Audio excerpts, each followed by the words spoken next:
Like when you walk into a room, when you go to a bank, and I'm like, dang, I know I got to put my voice up a little octave because otherwise they gonna do too much, right? Like that's crazy to Yeah, me, but it is our reality. it is. And It when I is. think about like adjusting tone, body language, etc., it is Mhm. like a part of surviving these Yeah, spaces. And yeah, so when we think yeah. about in the beginning, when we did our framing of like, what does it mean to do more than survive? Like, why? No, I don't want you to do it anymore. Like, be Exactly. yourself. Like, Yeah, be and I say yourself. that to Be my yourself. coworkers, to my students.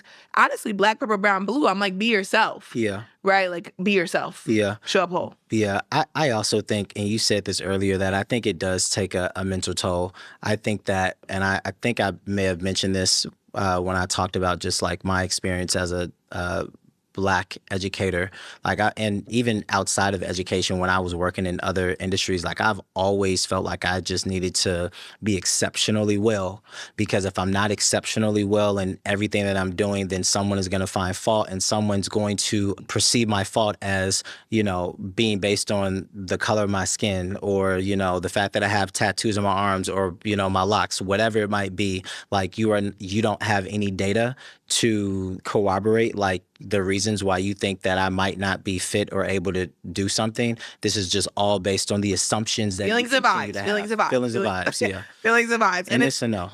Period. It's a And no. it also makes me think about like something that you just named is making me think about how Du Bois' framing of the book feels very for the white gaze, feels Yeah, very it like, does. this is the experience of the Negro, and this is why.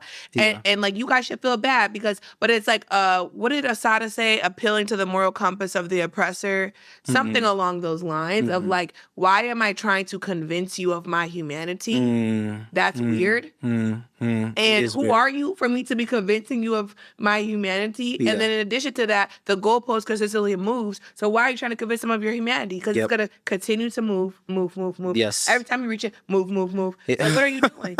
Like, no, be Yeah. yourself. Yeah. Show up as yourself. Yeah, there was a part in the book. I think it was like earlier in the book. It talked about this idea that the opposition of Black people in education in the South showed itself in ashes, insult, and blood. And so I think about, when we decide to say something about it, that we get huge backlash, and that sometimes the repercussion is, you're being reprimanded, or you're being fired, or you're being publicly humiliated, or any other, instance where a person does not appreciate that you're actually holding them accountable by saying like, hey, this thing that you said actually is rooted in this way of anti-Black thinking. I'm saying it to you because I find it offensive. And then the response is, because that's uncomfortable here, but I'd rather say the uncomfortable thing than you say that to me again, or say that to somebody else. But then it's like this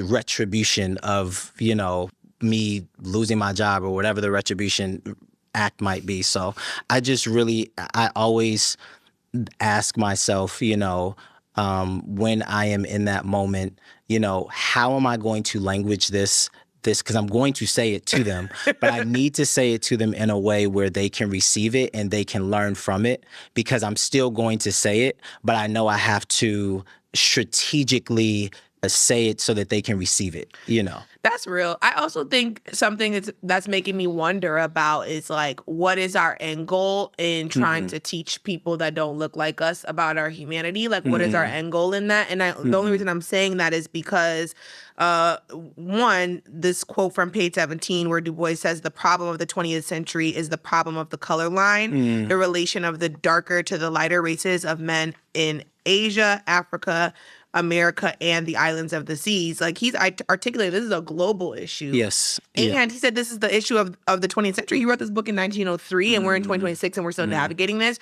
which means, like, is there actually a finish line to, like, convincing people of our humanity? Is that actually where our energy needs to go? Yeah. Or does our energy need to go in convincing each other of our humanity? Yeah. Right? Like, convincing Black people, you are valuable. Yeah. You are important, so that they operate under that lens, as opposed to the like pouring into the black hole of trying to convince non-people of color like we're valuable. Yeah, no, my thought is that it starts with us.